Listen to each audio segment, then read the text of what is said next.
বন্ধুরা আসসালামু আলাইকুম। আলহামদুলিল্লাহ আমি ভালো আছি। তো বন্ধুরা, আশা করি আপনারা সকলেই ভালো আছেন। তো বন্ধুরা, আমি যেটি বলতে চাচ্ছিলাম সেটি হচ্ছে, যখন বন্যা আসে তখন কিন্তু মাছেরা পিঁপড়া খায়, আর যখন পানি শুকিয়ে যায় তখন কিন্তু পিঁপড়ারা মাছ খায়।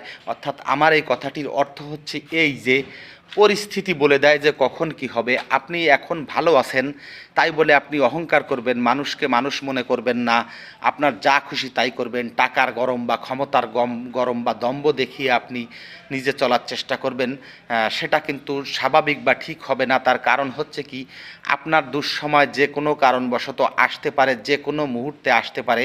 আপনি দেখা গেল নদীর কূলে বা নদীর পাড়ে আপনার বাড়ি, বা নদী এলাকায় আপনার বাড়ি। আজকে আপনি কোটিপতি, কাল সকালবেলা ঘুম থেকে উঠলে নদী ভাঙনে সব কিছু শেষ হয়ে গেছে। এজন্য আল্লাহ চাইলে যে কোনো মুহূর্তে মানুষকে যে কোনো কিছু করতে পারে। এজন্য সবসময় আল্লাহর প্রতি বিশ্বাস রাখুন, ধৈর্য ধারণ করুন এবং অহংকার বর্জন করুন। কখনো অহংকার করে কাউকে তুচ্ছ তাচ্ছিল্য করবেন না, কাউকে ছোট করে দেখবেন না। এজন্যই আমি বলেছি যে যখন বন্যা আসে তখন কিন্তু মাছেরা পিঁপড়া খায়, আর যখন শুকিয়ে যায়, পানি শুকিয়ে যায়, পুকুর ফেটে যায়, তখন কিন্তু পিঁপড়ায় মাছ খায়। এই কথাটির উদ্দেশ্যই ছিল এটি। সবসময় এটি মনে রাখবেন এবং সবসময় শান্তশিষ্ট থাকবেন, ধৈর্য ধারণ করবেন, আল্লাহর প্রতি ভরসা রাখবেন। তো বন্ধুরা, আবার দেখা হবে অন্য কোনো ভিডিওতে।